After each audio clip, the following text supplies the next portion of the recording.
appealing for peace, or were you praying for peace? And the same applies to the Kaliningrad. Yeah, that's a good question. So what do you have to say about that, guys?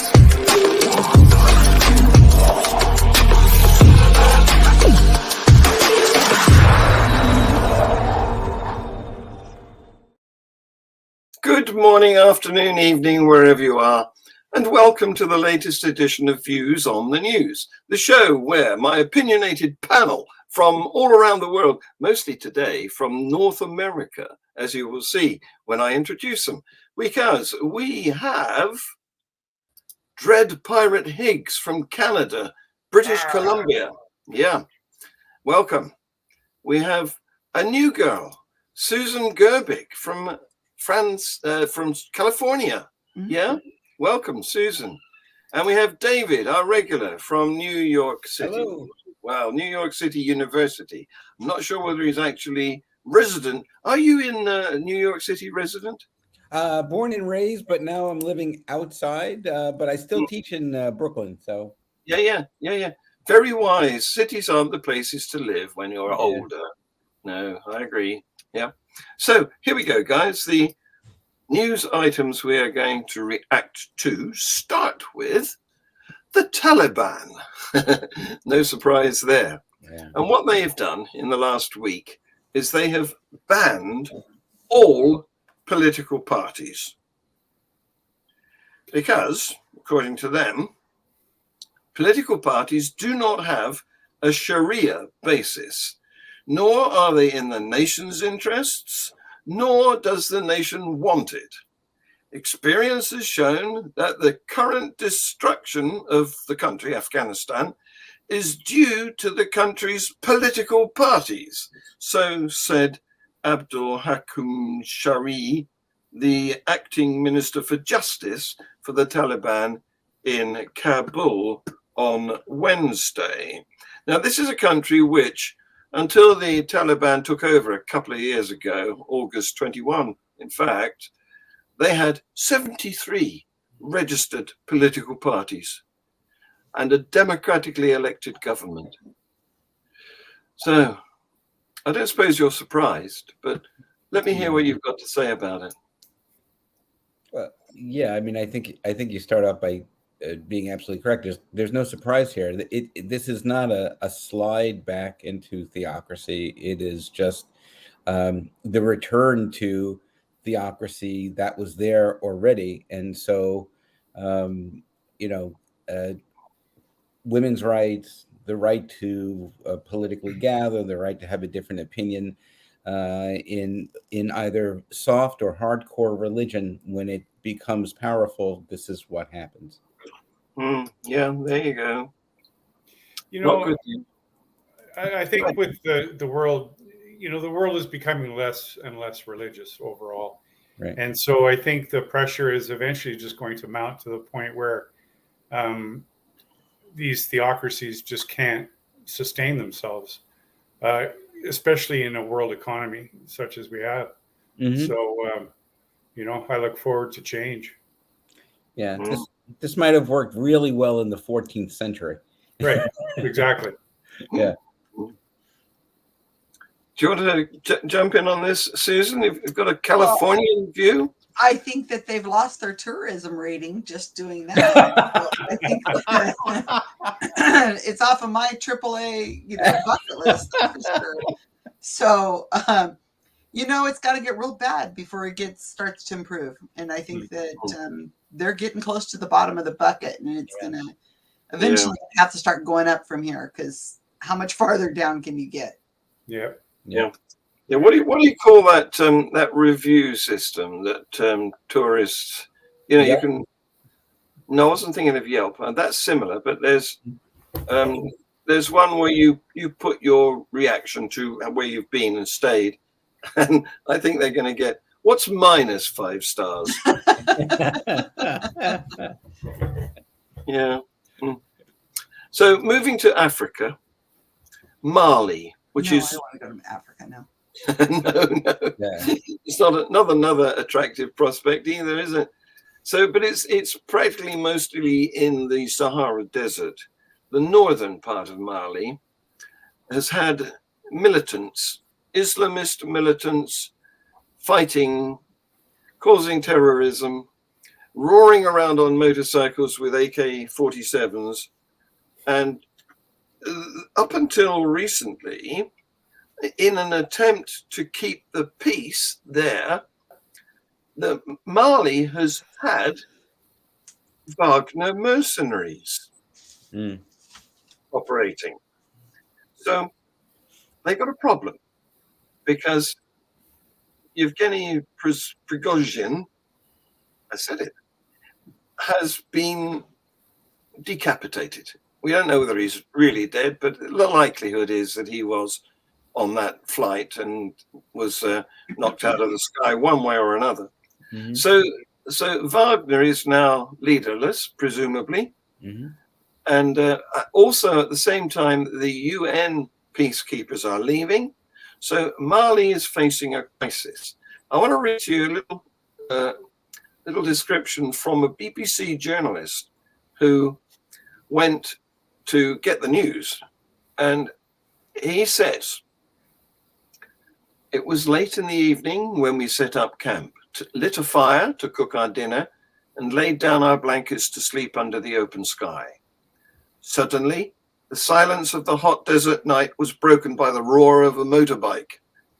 Around us, we heard a series of clicks as the armed men in our convoy cocked their rifles and machine guns. We were with a group of Tuareg separatists who told the man on the motorbike to move on." I bet they didn't use that language. Mm-hmm. As soon as we left, our hosts told us we had to leave too, immediately. It was too risky to stay put, as the man was a scout for a local group linked to Al-Qaeda. So it's not a tourist destination. I'm so glad I didn't happen to be born in a part of the world like that. Huh. Yeah. Left you speechless, I can tell. Yeah. I mean, it's hard to, there's really nothing to add, really. I mean, it's, I mean, I admire the journalists who go into these places because they're the ones who are, you know, in many cases at the risk of their own life, reporting on what the world is like in places that we wouldn't see otherwise. So yeah, a free press, right? Yeah, absolutely. Yeah. They are heroes. Yeah.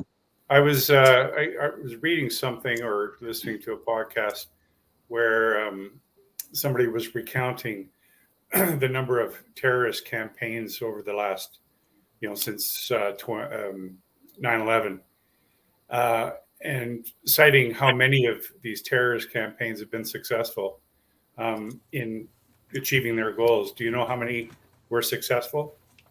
No. 0. Wow. And yet people persist in this this bizarre behavior, thinking that they're going to be different. I mean, isn't that the definition of crazy? You're right. Yeah.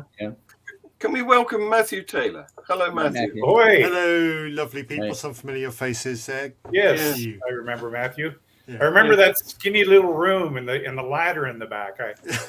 Yeah, my famous ladder, that side. Yes. One day So it'll move. Stairway to It'll be heaven, used right? for something, yes. So we're talking about the state of Mali at the moment, Matthew, because it's not the part of Africa where you were raised, but it is Africa. I know very little about Mali. Yeah. Well, so do we, and I think that's the way we would like it to stay, really. Well, because I was thinking about, you've got some crazy person with an AK-47 running around. I mean, that's happening in Jacksonville, Florida, in the United States. Just Right, yesterday. exactly. Yeah. So, I mean, Is that right? yeah. Yeah. And come on, it's everywhere. So, and worrying about Wagner not being able to keep the peace in Mali, there'll always be somebody who's going to step in. There's a strong men that'll come in and control. I'm sure there's not a problem. I don't think that we have to worry about Prigozhin's folly. Well, I'm not so sure that I'd want to be defended by Wagner. They don't strike me as squeaky clean themselves. Right. Mm. Yeah, they've committed some real war crimes in Ukraine and pretty much every place they touch down. But Susan is right. They'll we primates really do love an alpha male, sadly. And hook or by crook, they're going to get one. Yeah, but I take one issue with Susan here because in the UK, I don't think anybody's ever seen an AK-47. What do you think, Matthew? We'll ship them over. Yeah. I'm sure No, please don't. there's a market Please there for you. No. Yeah, well, I might have seen one, but then that's because I lived in Zambia in the years prior to the independence of Zimbabwe. So I'm familiar with seeing Zambian army and Zimbabwe, or Rhodesia as they were then, freedom fighters. So I've seen people with weapons. I couldn't tell you what they were because I was a young child, but I suspect that AK-47s were among them. But if you want to count my adult years, I've probably never seen anything beyond a pistol. Yeah. Not in the UK, no. Well, except at Heathrow Airport, because obviously we have armed police officers at Heathrow Airport. Yeah. Sure. Yeah. Well, in the US, I think the weapon of choice is the AR-15. And I think that was what was used in Florida as well by this monster who decided to take his rage out on 3 people, unsuspecting victims who were just shopping at a local store and just died because they were black. Yeah. Well, we have crazies here too. Yeah. But at least they can't get their hands on guns. Right. Yeah. Right. Moving to Israel. So this is where you come into the starlight, David. I'm sorry. I don't know why me. Well, oy vey then. I don't know either. I'm a sugar. No. So this is about an Israeli former head teacher who spent a lot of time teaching in an ultra-Orthodox Jewish school in Australia. But while she was there, she's another strange person. She's a mother of 9. No, mother of 8. Get it right. And her name is Malka Leifer. And while she was there, she raped and indecently assaulted sisters Dassi Ehrlich and Ellie Sapper between 2003 and 2007. And she pleaded not guilty to how many charges? I'm not sure how many charges. Oh, 2 dozen charges. And she spent years in Israel cowering from this case in Australia, fighting extradition from Israel. But in 2021, an Israeli judge found that she had faked mental illness to avoid facing the courts, and he ordered that she should be sent to Melbourne. Since then, there's been a lengthy trial, which is just coming, well, it's just the judgment has been made on Thursday. And the judge, Mark Gamble, called her offending insidious.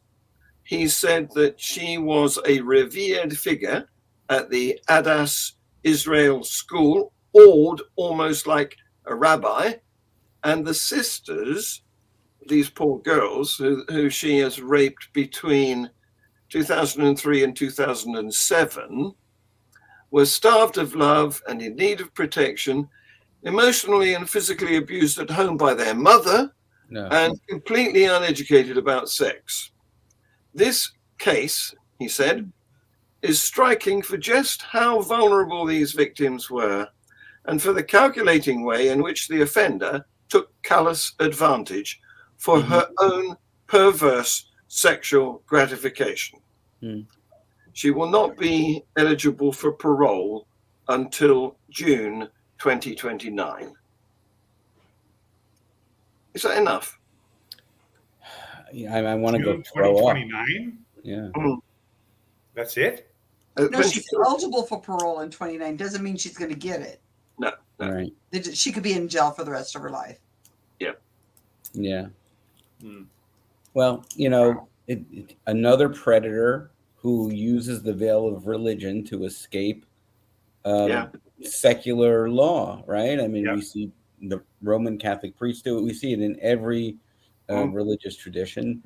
Not And pastafarianism, though. yeah, I mean, right, exactly. Not yet. Not yet.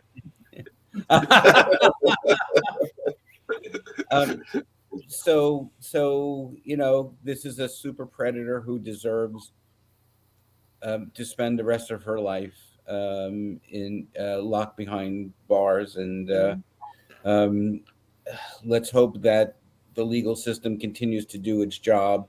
Let's hope that the children who were molested receive some type of support, mental health support, because you see this with Spotlight and all the children who were raped by priests who don't get any support from within their communities, and then they go on and commit suicide and have horrible lives themselves.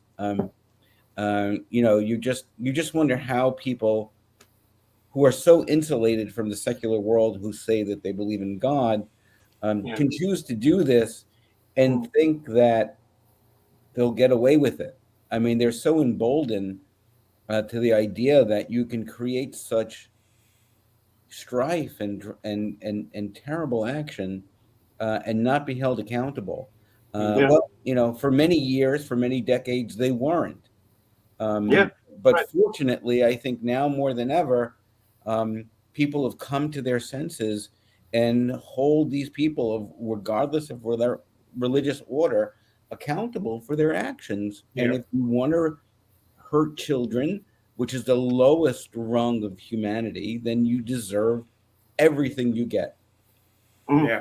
Hey, David, you weren't here last week. Yeah. I made a point about, and I can't remember if it's happening in Canada or U.S., but that the priest or pastor penitent confidentiality, which they alone have been able to enjoy, so that they don't have to testify against people who confess child abuse crimes. That's being scrubbed. So that privilege is being taken away from priests under law. Good. So bravo. Yes, good. Very encouraging. Yes. Bravo. Absolutely. And I can bring an item up about that too. You're right. It's happening either in Canada or the US somewhere, but we have got it happening now in the UK because, listen to this, an Anglican group has told the government that laws mandating the report of child sexual abuse should not apply to religious confession. There's a group called Forward in Faith. It's a conservative Anglican group which opposes the ordination of women. And it says that an exception should be made to include provision for excluding the seal of the sacrament of confession from this requirement to mandate the reporting of child sexual abuse. Aren't they nice? Isn't that Christian? Yeah. And you said the name of it is Backward in Faith? That's what I heard. Right. Apparently, they sent this response saying we should be excused, Gov, to the Home Office because a consultation has been going on, and it was signed by 8 Church of England bishops, including the bishops of Wakefield, Blackburn, and Chichester, my local bishop down the road here, and he, Martin Warner, holds one of the 26 seats that are reserved for the Church of England clergy in the House of Lords. Oh, jeez. Wow.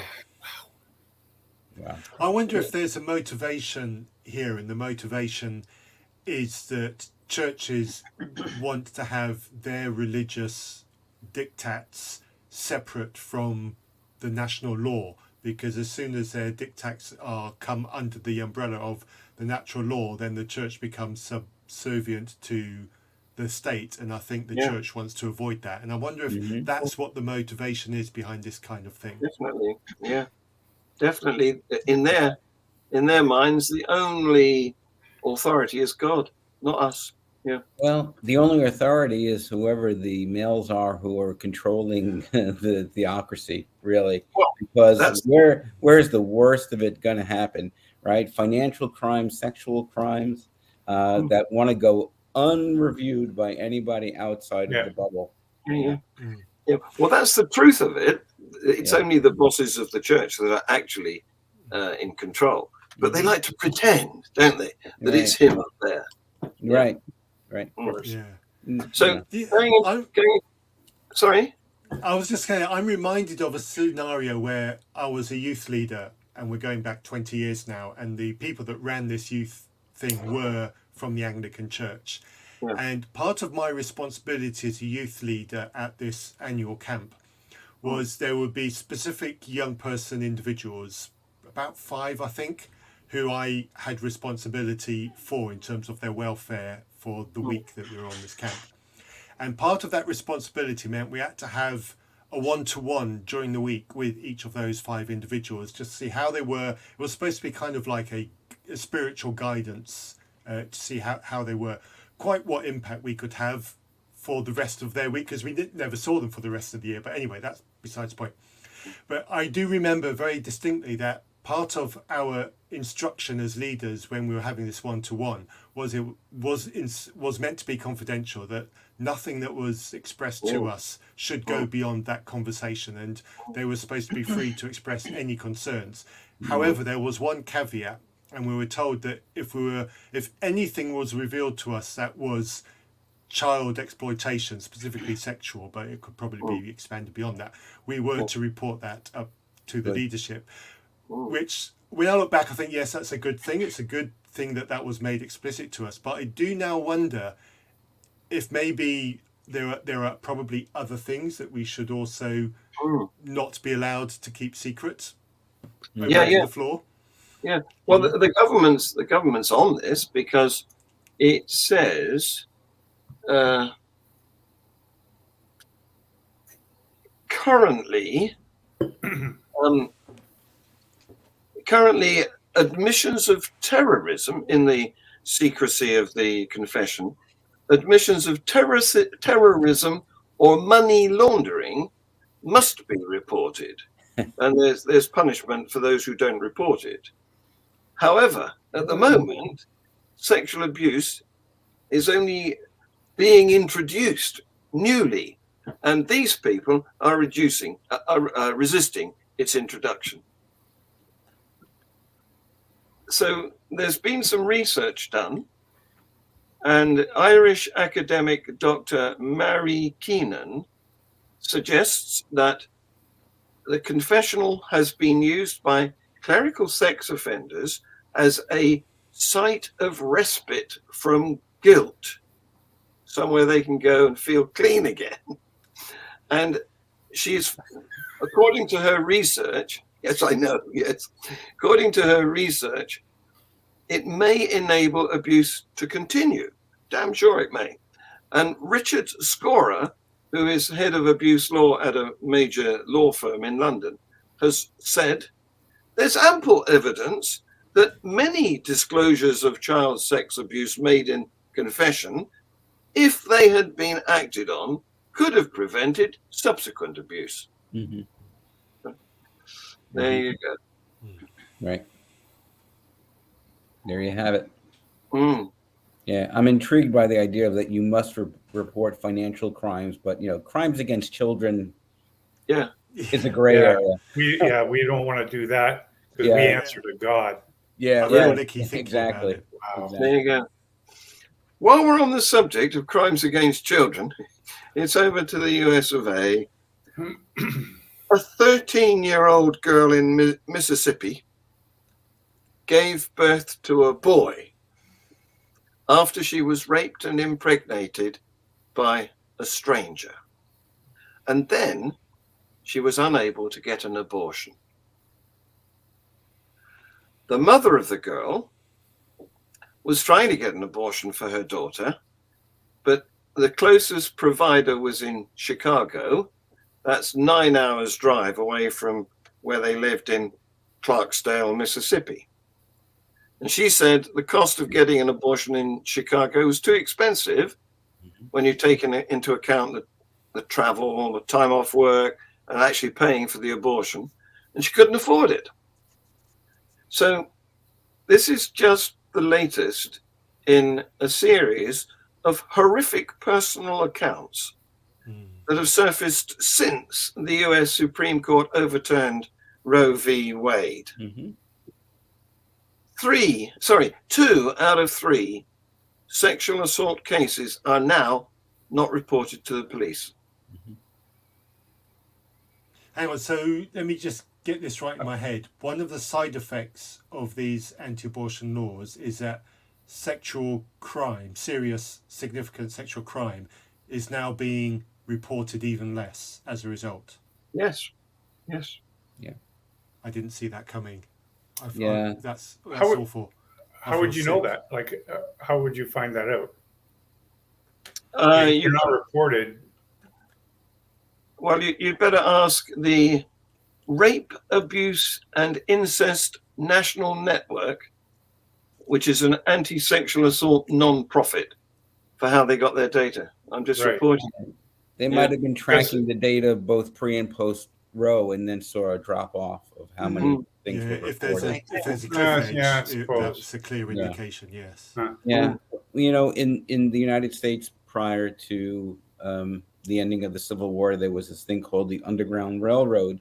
Yes. Where people were, you know, brought out of bondage by basically hiding slaves and bringing them to the north. That same Underground Railroad has to exist now because of for abortions. Yeah, for abortions. There's this violence against women, and yes, who does it affect?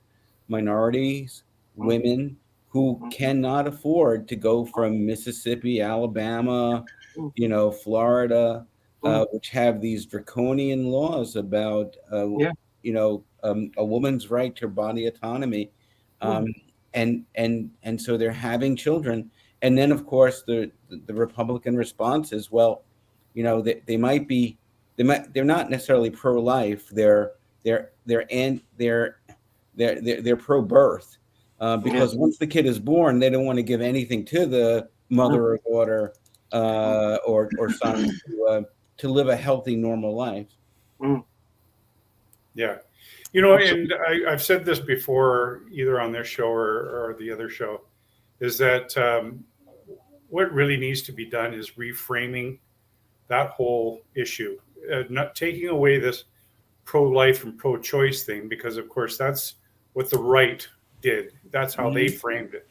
Yeah. It should be pro-autonomy and pro-ideology. Frame it that way and persist in that framing, and maybe we can switch this conversation around and bring up the issues that really need to be addressed, as opposed to, you know, glossing it over as this sort of devil God thing. You know, it's sadly, that's not a headline that trips off the tongue. Anything like pro-life. Yeah.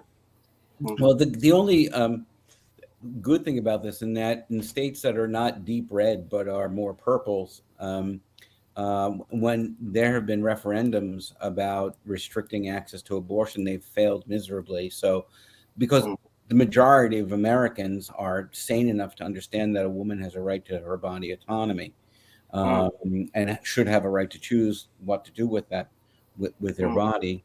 And they failed miserably. And I think one of the reasons why Republicans on a whole have been on this losing streak, not dealing with Trump so much, but in Congress and in the Senate, is because you know, the Republican Party is seen as the anti-choice party, and people are not responding at all to that message.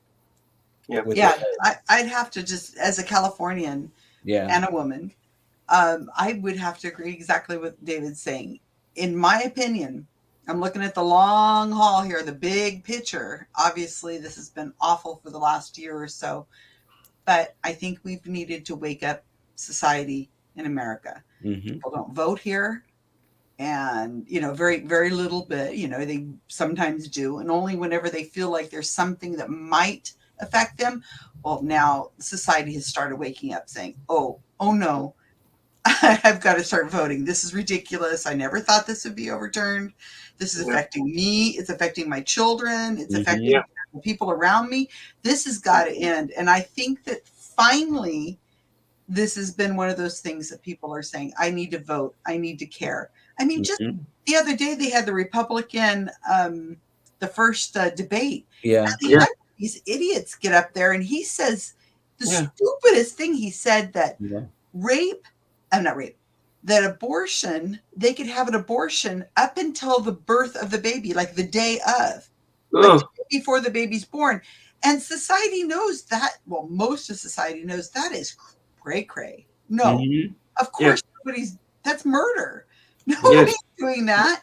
Right. So I think that people are starting to look at it and go, wait a minute, this Republican Party has got to go. I mean, we've been voting in places like Kansas, which is amazing, and other states, they're just coming out in droves saying, oh no, we're done with this. Yeah. I think it's a positive thing in the long haul, because the big picture, we may finally be able to get some sizable change and get these purple states changed blue, and get the red states changed more purple, and so on.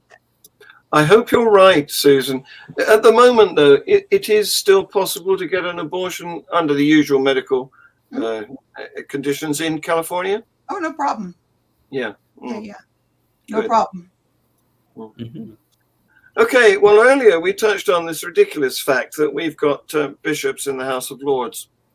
And you might be pleased to hear that our National Secular Society has been responding to a parliamentary committee, the Public Administration and Constitutional Affairs Committee, which called for evidence. And the NSS, National Secular Society, has given them evidence that the continued presence of bishops in the legislature is impossible to justify.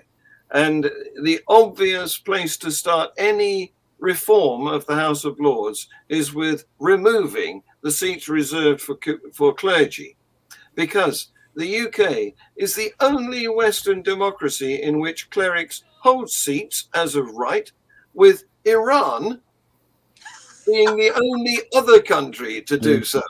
Oh boy. Yeah, what company will keep, eh? I know, it's appalling.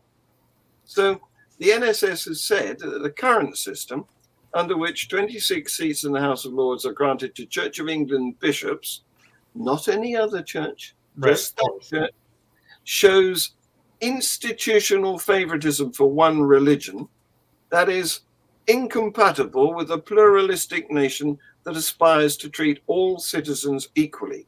I really hope that this committee can't refute that obvious advocacy. So just to fill in with a few more details, we had a census in 2021 which revealed that Christians account for less than half of England and Wales's population. Less than 1% of the population in England now attend Anglican services on a typical Sunday. Wow. And there was another survey, the British Social Attitude Survey, which shows that most Britons do not belong to any religion. So, like you said, Dred, I think we seem to be going in the right direction. Slowly. Well, what we're seeing in the world of psychics, which is I spend so much time in, is that people are becoming less religious, but they are starting to really get into the crystal healing and the nonsense. So yeah, and psychics and conspiracy theories. So yes, we're becoming a less religious society, but the nonsense has not stopped. They're not opening their eyes to great critical thinking. They're just where we always were, and it's instead of angels and demons that they believe in necessarily, they're believing in quite a bit of other nonsense. So I can see that there's a trend and things are getting better in some ways, but no, we're still a mess. There's plenty those fuzzy edges around the cloud of religion are just going to get filled out as this transition continues. Susan, I have a question for you.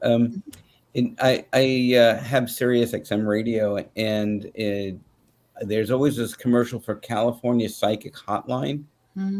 And literally they talk about how they use all of these pseudoscience, but they don't talk about it that way. They talk about it as, well, I'm gifted and all this other stuff.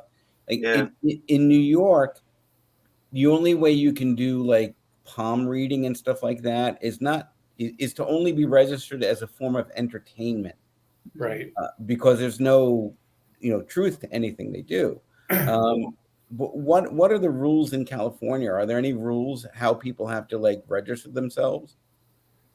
It's only if somebody is going to hold them to account. So I am not aware of what's going on in California. My speciality is mediumship and celebrity mediumship. So those names that are on TV, those are more my area of expertise. But as far as I know, there are laws out there that could be enforced, but they have to be enforced by district attorneys in the states who are going to take it seriously. And at this moment, they don't see the harm. And the people who are affected are by psychics are almost entirely women, women who are of not necessarily of means, minorities.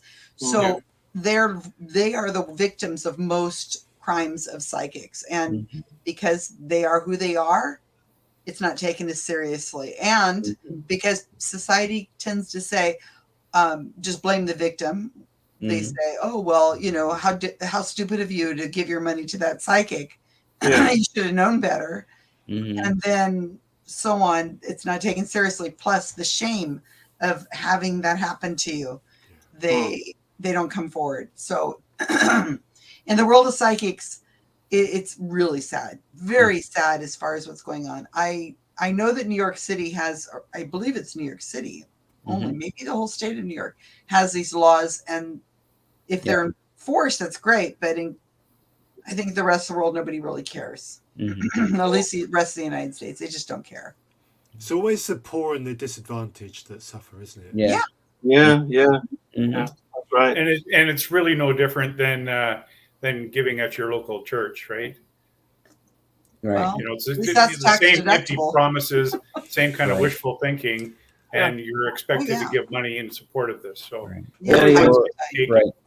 or a billionaire asked to support his legal defense fund. Where are you going with that? I know about that. Yeah. Well, on the subject of laws and making, authorities making regulations, listen to this. It's a UN resolution. It's called Promoting Interreligious and Intercultural Dialogue and Tolerance in Countering Hate Speech.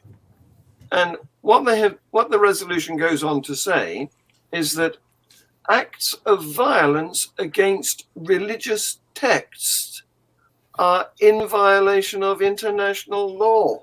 Didn't see that coming. Whatever. That's ridiculous. Well, the UK was at this.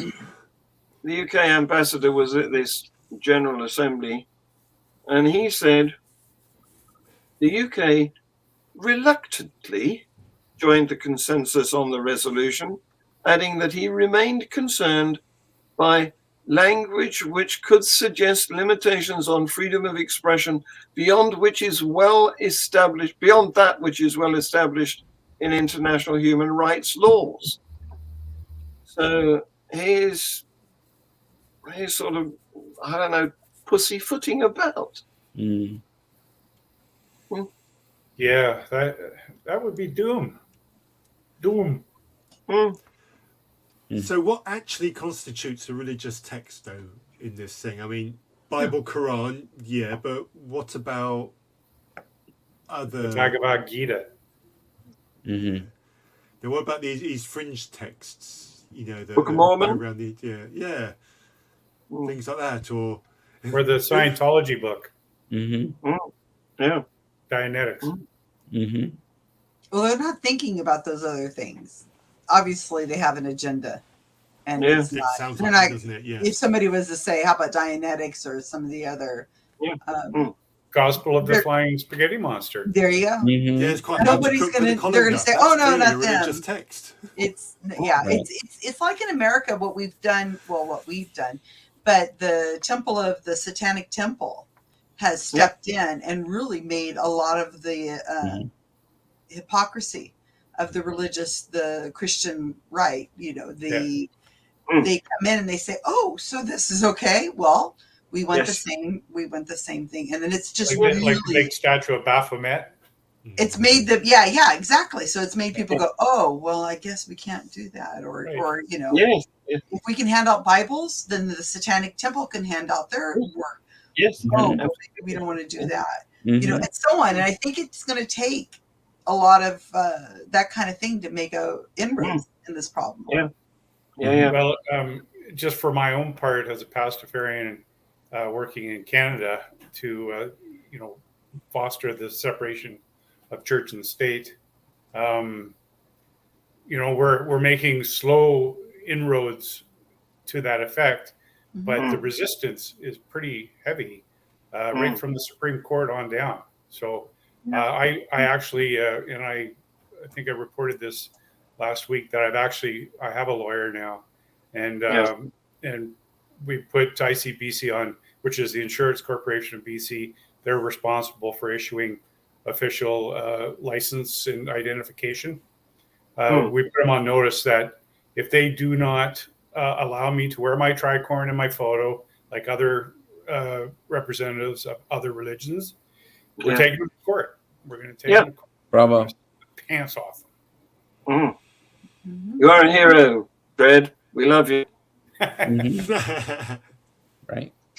So, coming up to the last item or two here, this is still in America, and I don't know what you'll think about this. It's close to Canada, you'll be pleased to hear.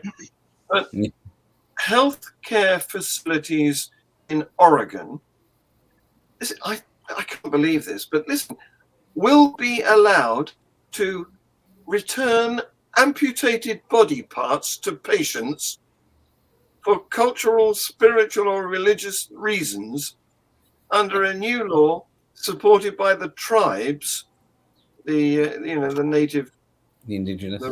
right? Yeah. A native or like a repatriation thing, right? Yeah. So apparently, this bill, which actually takes effect next month, September the 24th, it was spearheaded by the leaders of the Confederated Tribes of Warm Springs. And for some members of this tribe, or these tribes, keeping a person's body together is necessary for a smooth transition to the spirit world. So, I mean, does this include your baby teeth? Yeah. How about your Well, appendix? Yeah. Right. Yeah. Your tonsils? What about when you get a haircut? Right. Right. Your Exactly. fingernails. Or cut your I've had a nails. few Right. too many of those, but So were you making a pun when you said it was spearheaded by them? Not deliberately. No. All right. That's good. Yeah. No idea what to think of this. So there may many be other questions. repercussions in it. There may be sometimes there's ulterior motives that we aren't Of course. seeing. Yeah.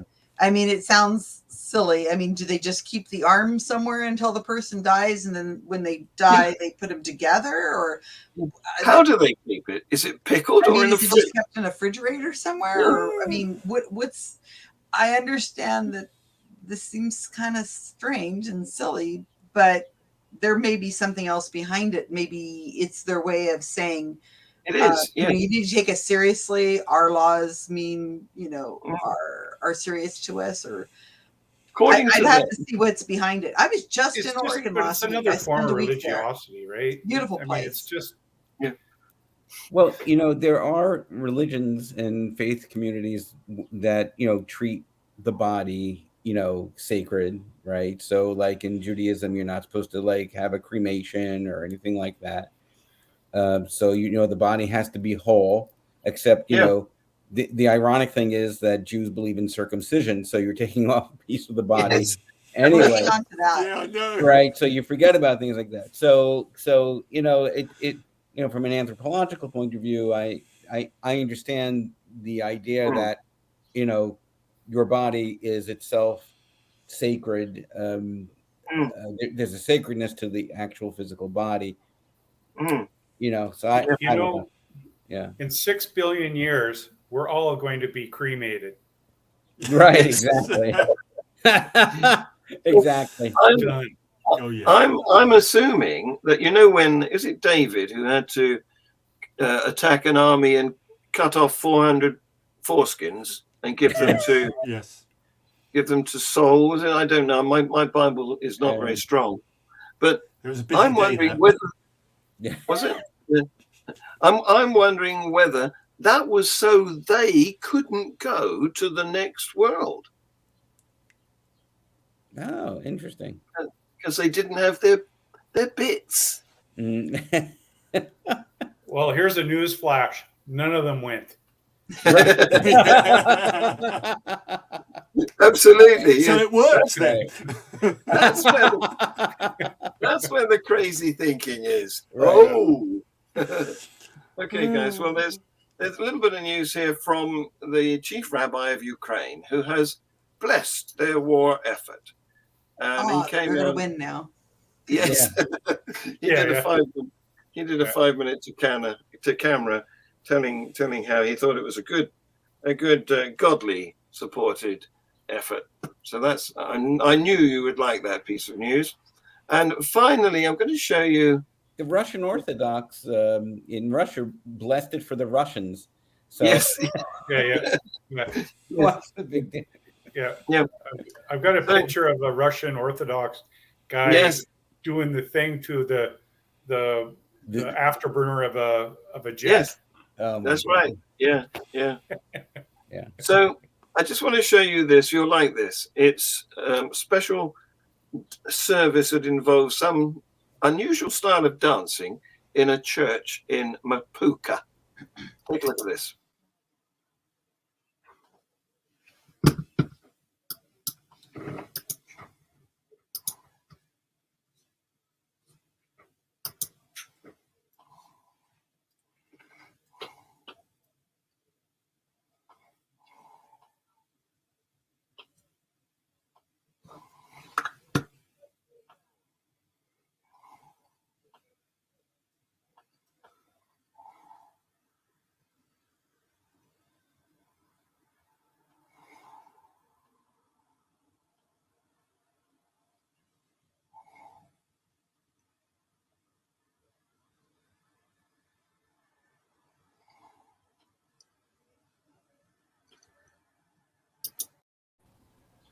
It's called twerking. Yeah, it's perfect. Yeah. Well, I noticed it was only the women who were doing it, and obviously, it seems likely that somebody has persuaded them. He wants to see their bums waggle, or was that wiggling? I don't. What's the difference between waggling and wiggling? Never mind. No. Yeah. Lateral and foot. Yeah. Vertical, horizontal. Yes. I thought you were blessing me then for a minute. Here's to take it sex back. workers everywhere. Yeah. Guys, you've been wonderful. Thank you very much. I'm going to play the outro, so give us a wave. Thank you. Cheers. Lovely to see Cheers. you all. Bye now. Bye-bye. Russell was the Pope appealing for peace, or was he praying for peace? And the same applies to the carry moon drag. Yeah, that's a good question. So what do you have to say about that, guys?